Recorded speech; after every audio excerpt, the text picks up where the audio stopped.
Hi friends, welcome back to my channel. BSc Degree Examinations, 3rd year, 5th semester, Chemistry paper, Course 60, Environmental Chemistry.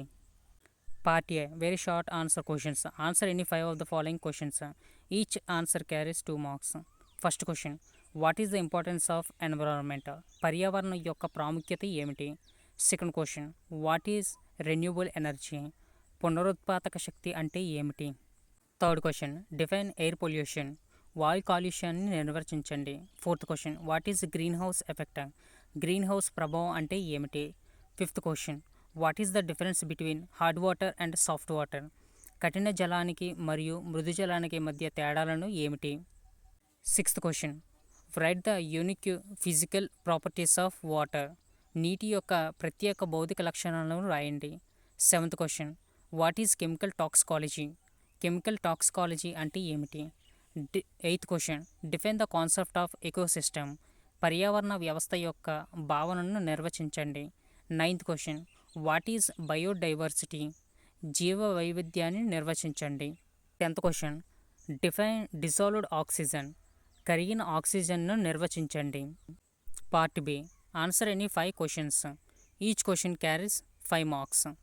11th question, write about the segments of environment. పర్యావరణం యొక్క విభాగాల గురించి వ్రాయండి.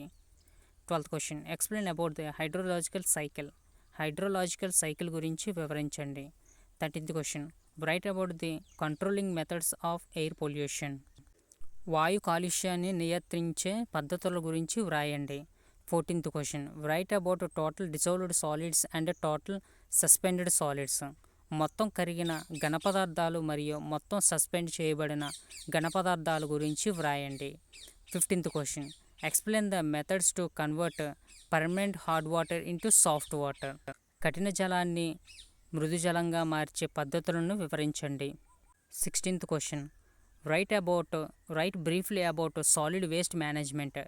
ఘన వ్యర్థాల నిర్వహణ గురించి క్లుప్తంగా రాయండి. 17th question, right briefly about food chains and food web. ఆహార గొలుసులు మరియు ఆహార వెబ్బల గురించి క్లుప్తంగా వ్రాయండి.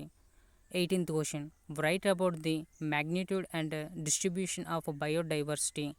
జీవ వైవిధ్యం యొక్క పరిమాణం మరియు పంపిణీ గురించి వ్రాయండి. Part C, answer any 4 questions. Each question carries 10 marks. 19th question, explain the detail about the renewable energy resources and non renewable energy resources.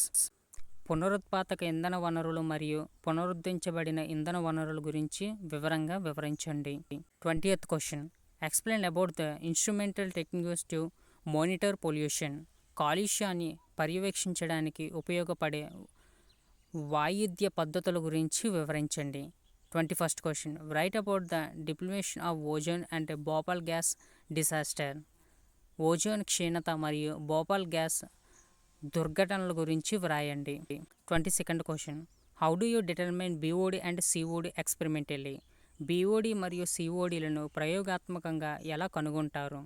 23rd question, explain about the eutrophication and industrial waste water treatment. Eutrophication మరియు పారిశ్రామిక వ్యర్థ జలాల శుద్ధి గురించి వివరించండి. 24th question, write about the toxic effects of cyanide and mercury. Cyanide మరియు mercury యొక్క విష ప్రభావాల గురించి వ్రాయండి. 25th question, explain about the nitrogen and carbon cycles. Nitrogen మరియు కార్బన్ చక్రాల గురించి వివరించండి.